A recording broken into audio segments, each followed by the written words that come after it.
Welcome to the inaugural podcast of Business Networking. And I have the absolute pleasure of hosting Mr. Suresh Menon, who is the Director and CEO of Value Additions Sales and Marketing Private Limited. Suresh is going to talk about a very interesting concept called strategic account management, uh, and especially how it can be used for business owners. So, just to give you a little introduction about our guest today, Suresh leads this company, which is a unique B2B sales augmentation company, where the focus is on creating predictable sales growth. Predictable sales growth, as you can imagine, is something that all of us are looking for today in what we call as an uncertain world. He specializes in the sales portfolio transitions across sales functions, building sales processes and sales manuals and sales mentoring to business owners and teams as part of an integral part of templated processes. He handles lead generation and database research for select organizations.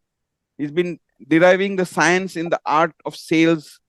His company is about 12 years old, based out of Mumbai, and also facilitate customers routine remotely. He has customers in India, Dubai, Singapore, and the US, and is an integral part of the board advisory as sales board advisor to several business owners from micro to medium enterprises, and is instrumental in creating sales growth assessment reports that enables clarity in enabling metrics and easing bottlenecks. A flagship entry level program that Suresh conducts is called ESP Exponential Playbook for solopreneurs and MSMEs. Suresh is also the area director for Mumbai in BNI in the West 1 region of Mumbai. He is a co-founder of a network called Genius Entrepreneur Network, and is also incidentally the incoming secretary of Rotary Club of Devnar in District 3141 of Rotary, and is a constituent of the Directors Institute, and is a non-executive independent director of a company called Enterprise Business Technologies. Welcome, Suresh. It's a pleasure having you in the inaugural podcast in this business networking series. Thank you very much, Vipul. When I heard what you had to say, and let me strategically get my pods right. So when I speak of strategy, I was thinking how much jargonical it was when you read out the introduction, and it's all thanks to me, not because of you, because of me. And then I realized that sales, which is supposed to be such an easy going function, which is like the birthright of every human being and every birthright of entrepreneurs for sure, how much jargonical it has become because of this complex world, the VUCA world. And thereby, to add to the jargon is the strategic account management on one side, but on the other side of this jargon is simple common sense, which has to have a method in the madness, in a matter of speak. So that's what I could say. And thank you very much, Vipul, for this fantastic opportunity to reach out to fellow entrepreneurs, to fellow sales guys. Like they say, the best and the most spiritual of them all are the sales guys, because they absorb human reaction in so many different ways. I don't think anybody can get more spiritual than a sales guy. That's like really evangelizing the cause of salesmanship. Awesome. Over to you, Vipul. Thank you. So one of the things, Suresh, I have realized over a period of time having interacted with you is how you make very difficult concepts easy to understand. And when we first spoke of strategic account management, it came across to me as something very, very complicated. But when I spoke to you about it a little bit in order to prepare for this one, I realized, it's actually quite simple. Who better than you yourself to explain what is strategic account management? Because when I put out this message that I'm going to talk to you, there was a lot of interest in these three words taken together called strategic account management. So can you make it simpler for common people like me to understand what strategic account management is all about? Thank you, Vipul. So before I get there, and thank you for the very focused, pertinent question, let me add to the trend of jargonizing it more by saying that there is CAM, key account management, there is MAM, major account management, and there is so many other AMs. But let me come to SAM, the strategic account management, right? That's the lingo used by salespersons across the uh, LAM world. When I say LAM, it means large account management. So, so much for the AMs and the LAMs and the CAMs and the MAMs.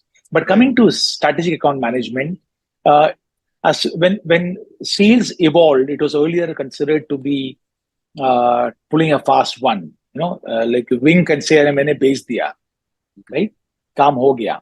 But then it matured into become a very serious function, a function on which organizations and countries started depending on, because that was straight away adding to the revenue and the profitability which came in, and then sales became more and more structured. And then companies like Xerox, for example, which had the opportunity of being with a sister concern of Xerox called Olivetti, and in my journey, wherein concepts, whether it's the IBM or whether it's the Xerox or whether it's Olivetti or whether it's the Pepsis and the Cokes of the world, it happened that the entire concept of handling large accounts effectively became order of the day.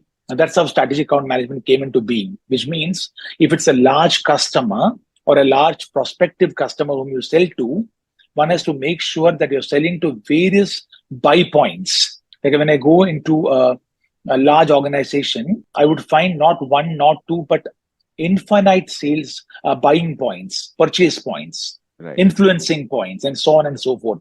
That's how strategic account management came into view. How can you keep a particular account, which is again a jargon, in other words, a particular customer, be my customer for all times to come, not only in Right. terms of revenues and more orders, but also in terms of reaching out to me whenever there are variations in my product or my service. For example, if I'm selling a product A and tomorrow a variant comes, though the customer I'm servicing for the next 5 years, a variant comes, the client or the customer, by the way, client and customer both are different in connotation. I will come to that later at some other point of time. But let me use the word customer right now in the context of this conversation. Can I have the customer come up to me and say, "Hey, there's a variant coming of your product. Could you offer that to me?" That means you really handle the account very well and in a strategic manner.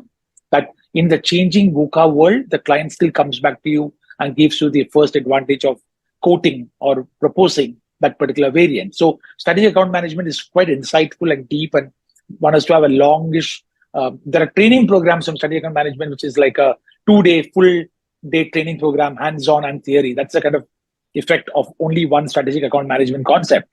But today in the SMEs today, in the micro, small and medium organizations, or solopreneurs for that matter, largely in the B2B space, Right. it's understood that strategic account management need not be only in place when I have large accounts to handle. It can be in place when I have associations to handle, when I Right. have to handle a startup organization, or whether I handle somebody else in multiple ways. Right. So, strategic account management, in a simple word or terminology, means sell high, sell wide, sell to the right, sell to the left. For example, a simple concept is we cannot probably influence our senior management things, but what I can influence as a salesperson, whether I'm the owner of a company or whether I'm an employee of a company, selling my wares, selling my services or my products, I can influence the person or the buy point on my right, buy point on my left. For example, if I get into a research organization, Right. the purchase manager is one buy point, the researcher or the scientist is another buy point, and then there will be interns who can be the third buy point, and there is accounts department which could be a fourth buy point. So if I can influence these different buy points, selling high and wide or selling across left and right, chances are sooner than later I will be able to influence the top management also to give a nod in case there is some resistance. So selling high and wide compulsively using an account map. I need to have a map of a large account, map of my customer, map of my prospect in terms of the hierarchy, designations, and have that very clearly crystallized before I do the selling is an essential component of strategic account management. Right. Thank you. Thank you, Suresh. I think you've given us a fairly good idea of what it means. Selling high and wide, I think, are the two key words here. One question that comes to mind, therefore, is uh, does it depend on the size of the customer, or does it depend on the nature of the buying patterns of the customer? Yeah. So to answer the question very in a binary manner, it means the buying patterns. Buying pattern. For example, there could be a large customer who might not be a big buyer of my product and service. There could be a small customer in terms of turnover or size, but they might buy repeatedly from me. There would be customers who are intermediaries who might be the gateway for me to reach out to larger markets, larger audiences. For example, I could have a merchandiser as a customer who would offer my products if I'm in the garment line to multiple large retail outlets across the world. So their buying will be like a channel. So whether I'm selling it to an intermediary or to an end user, the buying patterns and the buying frequency would more often than not determine the concept of an account wherein strategic account management applies. For Right. example, there is Boeing, but they buy only once a month a particular product of mine, which is very niche, which is very focused, which is something that only I produce. Then chances of strategic account management being applied in a large manner may not be required. But there is obviously required there because I have to be strategically connected to an organization to always be ahead of competition. One important thing lurking around in today's world is competition. Doesn't mean another competitor. It could mean a competing or a revolutionizing or a disrupting thought process or Right. a mind game. For example, somebody's using plastics, decides we will only use earthenware. Okay, Right. means there is competition already come, even though my product is cheapest and best, but the organization decides to move from a particular formula to another formula. So there will be so many competitions. So strategic account management as a concept is a very important ingredient in sales pedigree and sales process to keep abreast and ahead of competing trends. Right. Okay. Thank you.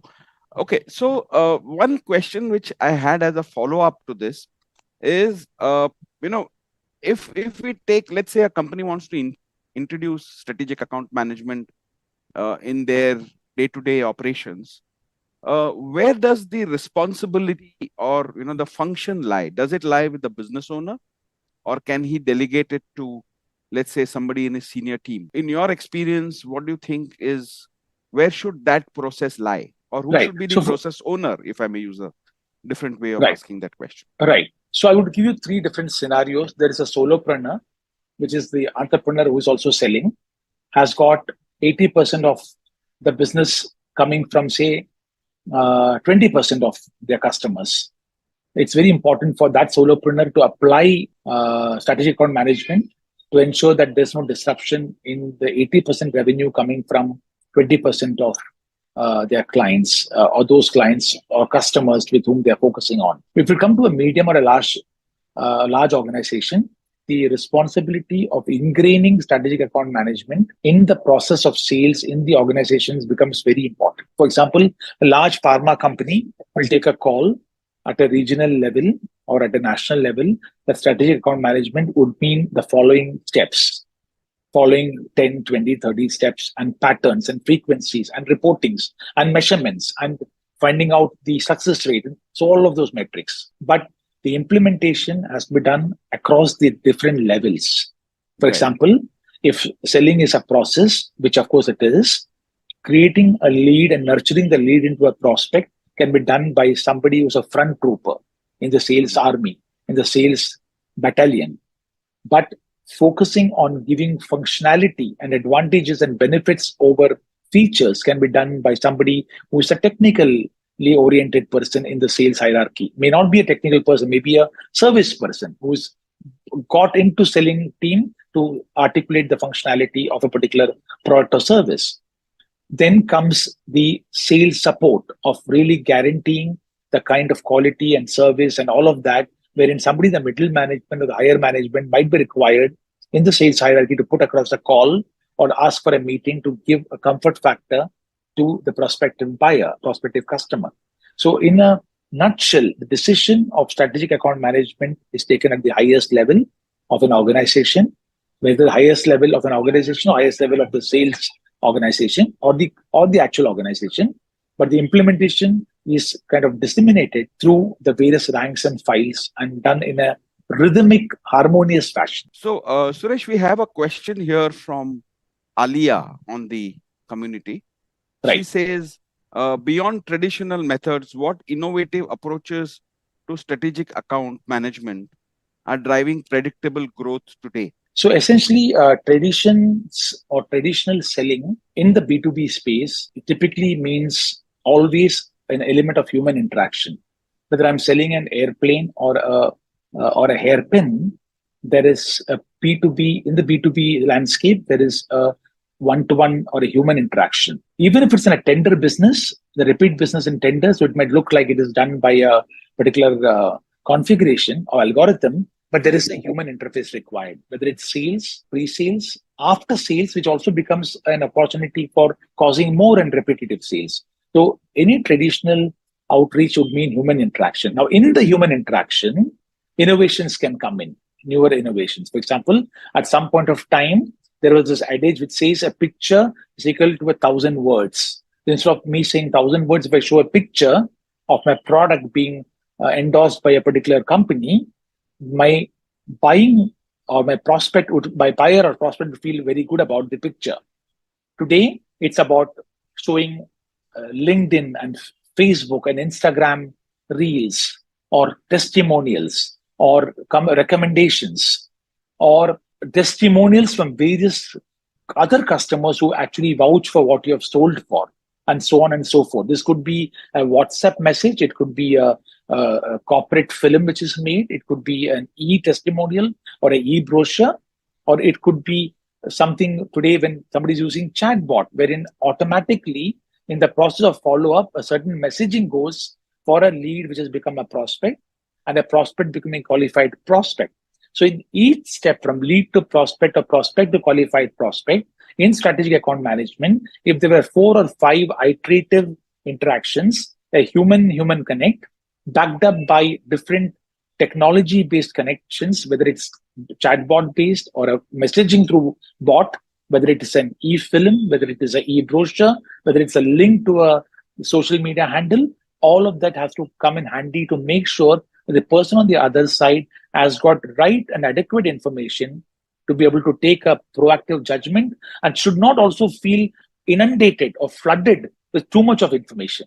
Because it's important to Right. keep the information right. And that's the challenge in strategic account management nowadays. How much is right? Because one step Right. ahead would mean overselling, one step you're not confident about your product. And that's why you're being, or you're disinterested about the account. That's why you're not moving forward. So it's Right. important to make sure that we're having the right kind of traditional plus innovation trending together. Like the discussion Vipul was happening, say 6 months ago, I would not have thought of bot. Yeah, Right. maybe bot was there, but it was not very used. Now, since we are talking today, bot is coming to the picture. Maybe 4 years ago, I would not have used social media handles as much in B2B space. True. So I think it's evolving, and that's where Evolving. the blend is very important to make it well, because your buyer is there where you're selling to. If my buyer or my buying point is in Facebook and I do communication in LinkedIn, I'm having non-alignment. Right. So I need to ensure where the buyer is coming from, whether he's a buyer professionally or otherwise, the Mm. persona remains same. So if I'm the purchase manager of a large organization, but I'm active in Facebook for some reason, then I need to see my supplier's products or some kind of testimonial on Facebook. Because I may take a Right. decision based on what I see and not decide on what I do not see. So it becomes engaging to really make the account map very clearly, which should also show in account maps when you make a map which social handle the buying points are active in. For example, Right. somebody might be active only in seminars or in some exhibitions and so on and Correct. so forth. So that's how it comes across. Fantastic. We have 2 or 3 very, very interesting questions which have come up, Suresh. So I'll ask them in the order that they've come. One is very closely linked to some of the technology tools that you just spoke about. So I'll take that first. This question has been asked by Sham Mukund. He asks, what is the role that data analytics can play in strategic account management for optimizing sales and profitability? Fantastic question, Sham. Data analytics has been there in the strategic account, like When Vipul said 30 years or 3 decades in sales as a profession, I realized how much of a dinosaur I've become. And thank you, Vipul, for making that sorrowful statement for me. But whether it's the dinosaur age of 30 years ago in the late 80s or like early 90s or today, analytics has always been so important. Human analytics and data analytics. One thing that remains always that business is numbers and data and all of that innovation, but business largely remains human centric. Business always remains human centric even today. So if you look at human centricness today and you focus on analytics, analytics has always been there. Maybe at that time, analytics in terms of understanding data concepts were used to happen on paper. Today, it's happening electronically, happens on Excel or on business analytics sheets.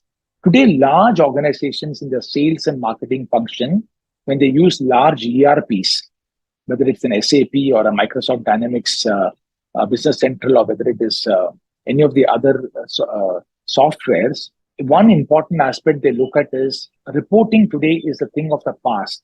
What is in is business analytics, Right. and business intelligence. So earlier they were days, just to give an example of how analytics has become important.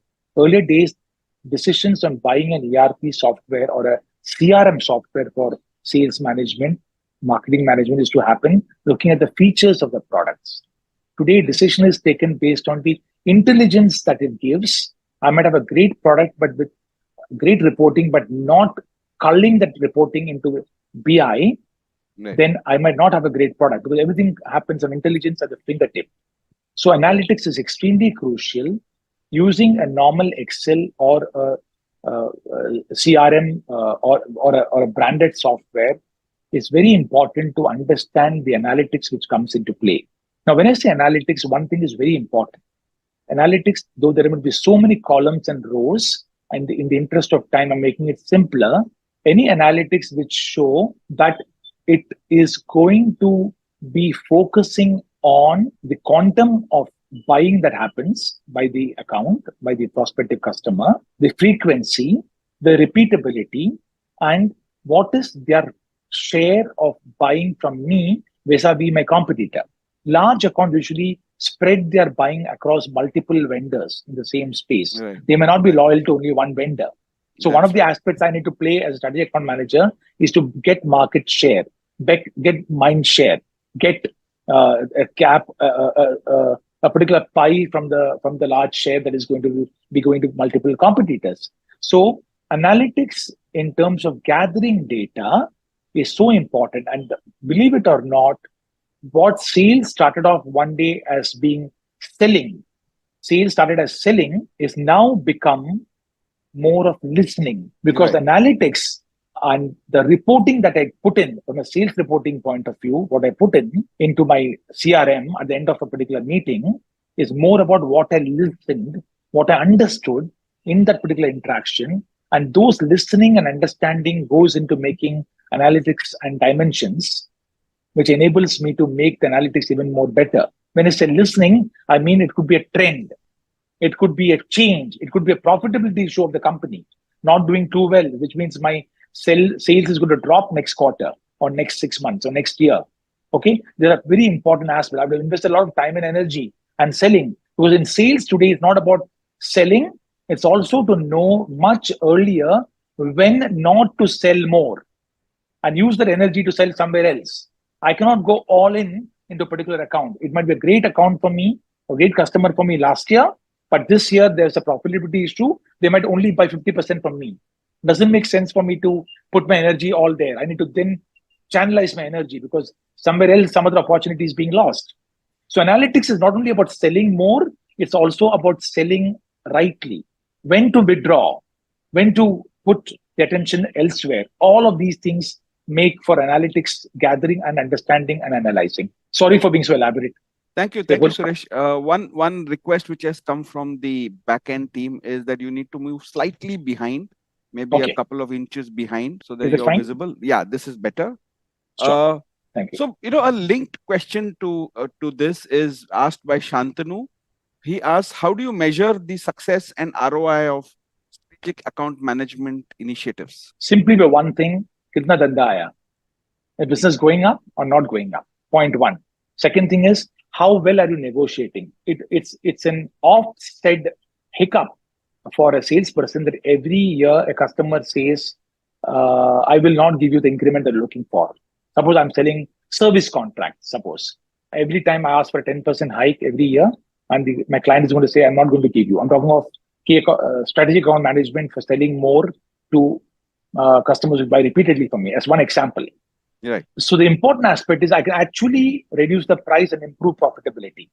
For example, there is some cost which I'm having right now, which I'm bearing. I can say I can transfer that cost, whether it's an air conditioner, whether it's a person to support the service contract. I can transfer that cost to my customer, saying, "Hey, customer, you already have a person who's sitting idle in your office. Can he or she help me in the service contract for preventive maintenance? And you know what? I will do one thing. I will reduce my price by 20%, but my profitability internally is going up."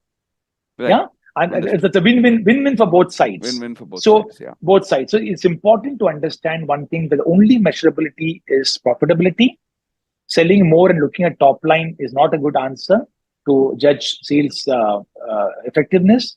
Measuring bottom line, even if at reduced prices, doing some intelligent win-win kind of selling is a true measure of strategic account management. Because when you do strategic account management, you actually come on the side of the customer while you're on the side of your organization also. It's a win-win on both sides. If it's not strategic account management, then you always think of customer as somebody being on the other side of the table, and what can I get and derive out of that would be my thinking in my subconscious. But if you do this, it's a very healthy, conducive coming together in partnership of buyer and seller. Thank you. Thank you, Suresh. See, I had a few questions noted down when I started this interaction, but as the questions are coming up on the community, I realized that some of the questions have got intermingled with the questions that are asked. So I'll ask a question which has come on the group by Mariam.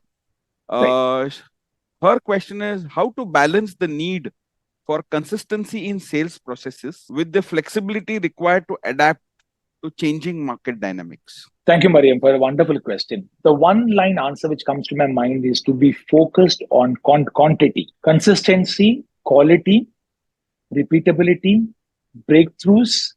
Having a healthy funnel comes from only one thing: having as many quantity of prospects in your sales funnel. In our exponential sales playbook, the ESP program, which Vipul spoke about, and thank you, Vipul, for mentioning that, we speak about the sales funnel being an orchard. In an orchard, I need to have a twig, I need to have a grass growing. I need to also have a mango tree. I also need to have flowering plants. I also need to have non-flowering plants. And that orchard gives me the wonderful feeling when I actually take the right mango and start biting it off my teeth. If the mango tree was by itself alone, I might still enjoy the mango fruit, but it will not have that kind of flair as plucking from my orchard, which has got so many different varieties of herbs and plants and all of that. What I'm relating to is the fact that as we look at consistency to happen in sales, quantity is important. Continuously spending every single day to improve and get more and more prospects into my funnel is so important. If I have an orchard, I know that the mango tree or the fruit bearing tree is my target segment. The grass and the twigs are not. But if I go to the grass and the twigs and the non-flowering plants, only then will I be able to reach a flowering plant or a fruit plant or a fruit tree. In same way, in the concept of consistency, it's important to keep generating leads, keep generating qualified leads, keep generating prospects. But within the size of my universe, if my selling sector is banks, I should not sell to insurance companies. Yeah. Within the banks, I might have a cooperative bank, I might have a scheduled bank, I might have a cooperative society, which is into banking. I might have a public sector bank, I might have an international bank, I might have a private sector bank, and all of that. Maybe the private sector bank is my fruit bearing tree, but I need to also get the credit cooperative societies and so on and so forth, because you never know when a credit cooperative society or a scheduled bank or a cooperative bank is going to be acquired by somebody else. And because my software is there, or my hardware is there, or my service is there, bingo, an HDFC takes over Suresh Bank, and suddenly I get a chance of serving HDFC Bank, right? So in that context, consistency comes by following the practice of focusing on quantity over, and automatically quality will follow, consistency will follow. So having the orchard mindset, which is amply covered in our ESP program, is what will get consistency and repeatability in sales profitability. Thank you. Thank you. I had a similar question, which Jenny has asked on the group. Jenny has asked, how do you ensure alignment between sales, marketing, and other departments in supporting strategic accounts? I had a similar question in mind. Does a company need to make any changes in its operating structure or in the way it functions to be able to do strategic account management? Or can this be integrated with what a company is currently doing? This question was asked by Jenny, Suresh. Thank you, Jenny, for that specific question. And to add to what you asked and what Vipul also expressed and explained in detail, I want to think about this aspect that everything that happens in an organization today, and that is indeed so, happens with a sales mindset. Yeah. If there's a large hospital, does not have a sales mindset, chances are they will they'll go under, right? For example, there has to be a sales mindset of selling more, adding more prospects. A sales mindset doesn't mean only profitability and money. It means selling more. It means getting and acquiring different kinds of prospects and clients and keeping that funnel active. So in that context of speaking about accountability happening, what is the point which Jenny said, Vipul, the specific?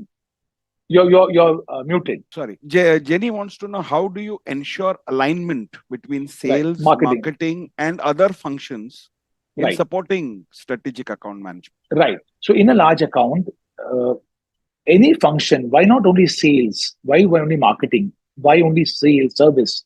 Even operations and finance have to be integrated to having a sales pivot or a sales point of view. Now, if you look at sales flow, it means that there is inside sales, which is lead generation and prospect generation. There is pre-sales, which is informing about my product and service advantages and benefits. And then there is sales support, which gives information about what we can offer. Marketing comes in here. So when marketing is done, whether it is separately from a salesperson or otherwise, is always ingrained to the sales process. So when I go to a large account, when my company sells into a large account, my marketing material provides the impetus for pre-sales and sales support. It is not considered to be different. That's why there is a product manager in organizations which handles a particular product, which integrates sales and marketing functions. A marketing manager would want to implement things in a particular manner, but the product manager integrates marketing and sales. So having said that, these are all not disconnected functions. A marketing manager can play the role of a product manager. A sales manager can play the role of a product manager, but integration points are always there. There has to be independence and integration both. If it is independence is not there, then more often than not, the sales mindset will hijack marketing, will hijack after sales. Sales guy will say, I'm going to give you 90 days of warranty where only 40 days needs to be given in my quest to get a larger deal. But in the interest, my bottom line will suffer. So it's important to have independent functions happening, but a bit of integration at certain points, form concentric standpoints, and that makes for much selling. Coming to after sales, I can never ever undermine the importance of the service guy or the after sales service person in the overall success of a strategic account management plan. At the end of the day, a company, a buyer would actually believe an after sales service person more than a salesperson. An after sales service person is such a wonderful sales pivot, sales instrument, sales ambassador, one can never undermine. In fact, a good sales guy, a smart sales guy would empower an after sales salesperson to make sure that there is repeatability and orders keep coming in, because the relationship between the after sales service guy and the customer is so very sacrosanct. It's technology based, technical based. It is based on instances, based on tickets, based on things going right, up times, and all of that. That relationship can really be leveraged very well. I think companies should use after sales service guys. If a lot of large companies use the after sales service guys as their champion for strategic account management and for key account management and for major account management. Yes, thank you very much, Suresh. We are running a little out of time, so I'll have a couple of questions on another topic which is related, and that is the topic of this community, which is business networking. So I have a few questions on business networking for you, Suresh. You've been successfully running this business for many, many years now. I won't name the number of years. And I know for a fact that you're a black belt in business networking. Can you tell us how business networking has worked for you and, for your business of providing sales, increasing sales profitably? How has business networking contributed? So business networking, I used to always think that being an extrovert and speaking that extra word and extra line and being in a conversation that extra mile was the definition of a good networker. But it has taught me, life has taught me, business networking has taught me, at the end of the day, whether it's business networking or not, the smile in the face and the connect of the eyes is paramount. The moment I have a smile and a twinkle in the eyes on both sides, and the shake hand happens warmly, whether it's man, woman, woman, woman, man, man, whatever it might be, 60% of the job is done. The other important point is to always be a giver, because of being ingrained in a philosophy of BNI for the last 12 years. Instrumentally, I think I had the giving mindset even before, but I was not knowing it as a philosophy. But now it is known, asking the other, what is it that I can do for you in my own little way? What is it that I can reach out to you for? Not as a matter of condescending, but as a matter of enabling each other. Ultimately, as a community, we all enable each other. These two things, I realized, is the key thing of connecting from a non-verbal and a verbal manner. Non-verbal smile and that handshake and that warmth which exudes of being connected with other human being at that moment, at that present moment, is important. And from a verbal point of view, asking what is it that I can connect you with in my own little domain. This verbal, non-verbal jugalbandi has made sure that whether I'm an extrovert or an introvert doesn't matter. I will get the universe and the other audience to come to me and say, what do you do? What is your business model? What is that you're trying to, what does your organization do? And when I get that kind of attention, automatically I attract business opportunities. I don't have to go out and seek, it gets attracted automatically. So business networking using this jugalbandi has helped me to attract business opportunities, both online and offline. And that has that is converted into continuous strategically managed accounting practices, not accounting as in numbers and rupees and dollars, but strategically accounting in terms of sales, and has given me repeated business for my company, which in fact is called Value Addition Sales and Marketing Private Limited. Okay, Suresh, I have a linked question to this. At the introduction of the interaction, I had mentioned that you are in a leadership role in BNI One Mumbai as the area director of one of the regions, which to my mind is almost a full-time role. How has taking up that role also helped you in your own business? One thing that happened is that role is very overwhelming in terms of being humbling. The responsibility that so many entrepreneurs come in there wanting to make their lives transformed because of business. Because today, all said and done, there are less job seekers and there are more enterprise seekers. Maybe because there is less jobs out there, or maybe because there is this kida of enterprise which is there bugged all of us. Maybe that virus has spread, but all for the good cause. Now, once it happens, and there is one element of the knowledge that I've gained in a structured platform like BNI, which is the world's largest networking organization, which in a way changes the way the world does business. In that context, if I'm not able to share rightly to the right kind of messaging to the various co-members, then I feel I cannot sleep well at night. So that to that extent, it's overwhelming and also demanding. But on the other side, what's happened is the structure of networking in a focused, crisp manner, wherein you are connected at the same time, you're not fully dissolved in that relationship, because there are so many different connections that you keep making and you have to pass it on.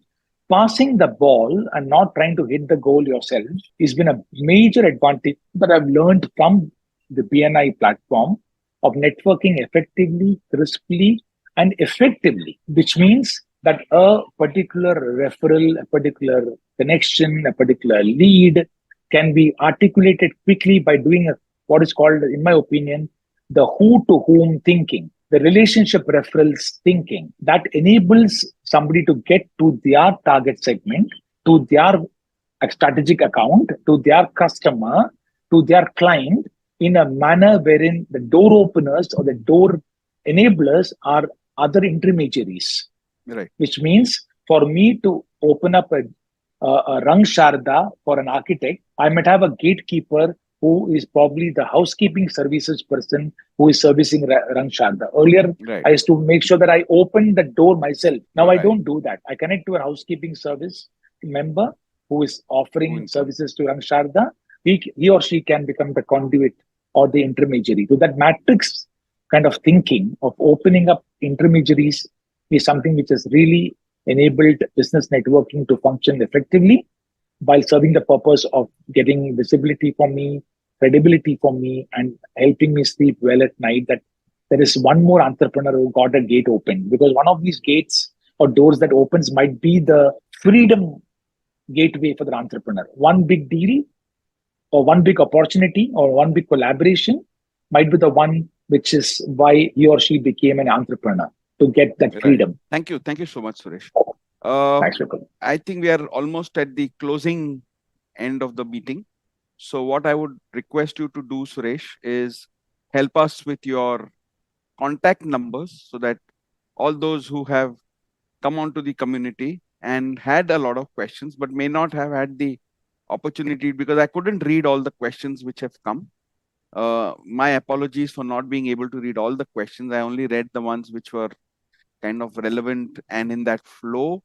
But if you have any more questions for Suresh, I'm dropping the contact numbers. Suresh, if you can please mention your email ID and your mobile number. I'll also share it on the community, but Sure. And also your LinkedIn address so people can get in touch with you directly and Sure. seek their guidance from you. Sure. Thank you, Vipul. You can always post it. Suresh Menon VA, VA as in value additions. Suresh Menon VA at gmail.com is the email ID.